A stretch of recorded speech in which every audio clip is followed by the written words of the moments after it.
The analog hole. Hollywood and the entertainment industry have a problem. They can't prevent their customers from making copies of their products. Oh, they can try, and they do. Numerous copy protection schemes make it difficult and time-consuming to make copies of entertainment media, even for customers that have purchased legitimate licenses to view in the privacy of their own homes. But ultimately, their battle is pointless because there is one approach to making copies of entertainment media that will always succeed. It's as if all of the copy protection theories have a big, glaring hole in them. In the industry, this approach is known as the analog hole. Unless you've been living under a rock since about 1972, you've seen more and more electronic equipment go digital. Old-style analog equipment has almost disappeared. Hollywood and their cronies in the entertainment industry have been especially worried about one aspect of this transition to digital technology. Using digital techniques, it is possible for consumers to make absolutely perfect copies of the data bits that can be played by digital equipment to recreate a movie or a song. Now, because of this concern, powerful encryption techniques have been used to make it extremely difficult to make and use an unauthorized copy. Politicians have been bought, and their influence has resulted in laws that may even make it illegal to even study copy protection schemes that are based on digital encryption. However, back in the heyday of the analog video cassette recorder, or VCR, before all of this ballyhoo over digital protection techniques, both the universally accepted common laws of commerce and the Supreme Court of the United States confirmed that consumers of media also have certain reasonable rights. Among these rights are: 1. Consumers have a right to time-shifted viewing of entertainment media that has been broadcast over the public airwaves, and 2. Consumers have a right to make and retain a reasonable number of backup copies of media that they are licensed to view or hear in order to protect against equipment or media failure. Now, these two rights have formed the basis for the VCR, DVR, and the home theater industries. They allow consumers to record broadcast TV programs and view them later. They also allow consumers to purchase licensed libraries of entertainment media for long-term storage and repeated viewing within the privacy of their own homes with reasonable protection against equipment obsolescence or media failure. Hollywood types hate all of this. They really, really, really want to sell you the same movie over and over and over again. You know what I mean. After paying to see a fine old classic movie in the theater, your rich grandparents may have purchased another expensive copy on an old-style 16mm film back in the 1950s when Kodak and Argus and their competitors made home movie projectors affordable. Later, they bought that same movie again in Sony's Betamax format. After a few years, as the popularity of Betamax faded, they may have purchased it again on a VHS tape. Then came DVDs, then came Blu-ray, then iTunes and Amazon allowed the convenient purchase of that same movie in an all-digital format on the iPod or iPhone that you carry in your pocket or your purse.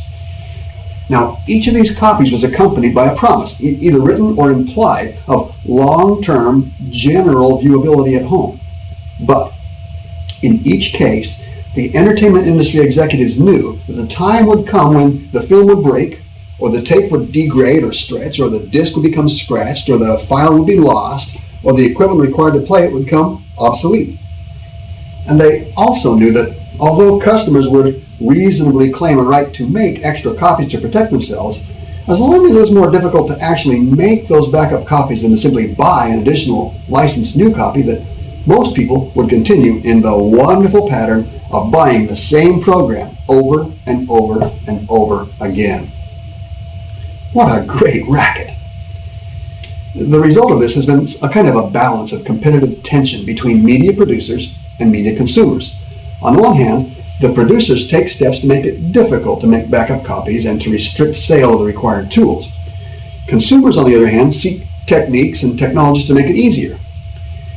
Enough customers buy extra copies to keep Hollywood swimming in money. But a few customers, willing to wade a little deeper in technology, are able to continue enjoying their purchased media libraries for decades without buying them again. either by taking extraordinary care of the original media or by making a reasonable number of backup copies. Recent chapters of this battle have focused on digital technologies because of Hollywood's well-founded fear of pirates that can make perfect copies.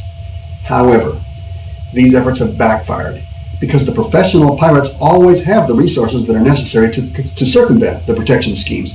The real victims of this fight have been the customers that have purchased legal, licensed copies of entertainment media. For them, making a perfect digital copy has become increasingly difficult. Hollywood may claim to be sympathetic to the plight of their legitimate customers, but I think that, in secret at least, they're happy because of the result. Most customers conclude that it's easier to just go out and buy the same movie again than to make a backup copy or to convert a licensed copy from one media format to another. Now, while the focus of this battle has been on digital technology, millions of people have been quietly succeeding using analog techniques. Analog, you ask? Yes, analog. The truth of the matter is that analog interfaces will always be with us because all of our human senses are fundamentally analog in nature. Our eyes and our ears are analog devices, and the entertainment industry must present visual and acoustic information to us in these analog formats, or we won't ever be able to see or hear the results. Analog displays and analog speakers are well established in our homes. Every TV set built from the dawn of time until about 2 or 3 years ago included analog inputs. And even today, the vast majority of brand new TV sets include analog interfaces that are compatible with these well-established standards in order to maintain compatibility with existing DVD players, VHS players, and computers. Do you remember when broadcast TV went all digital? In the USA, most TV stations replaced their analog transmissions with digital ones back in June of 2009. But this transition could never have been successful in the marketplace without millions of low-cost, readily available digital tuners that converted the new digital signals into old-style analog ones for use with their old existing TV sets.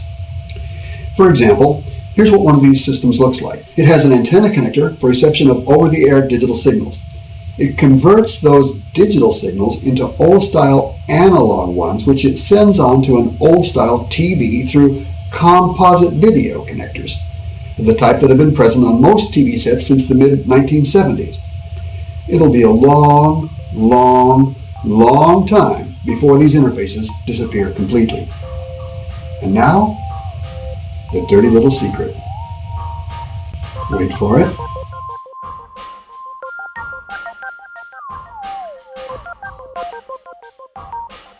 We are very pleased that so many people are finding our content on YouTube. However, if you are using only YouTube to explore these clips, you're missing out on a lot of the best information. Please join us at AskMisterWizard.com, where you'll find this clip, all of the related clips easily located, along with related text, illustrations, and advertisements from vendors that sell related equipment. You'll also find forums where you can ask and receive answers to your questions. Your support at our site keeps us going, and we appreciate it. Thanks.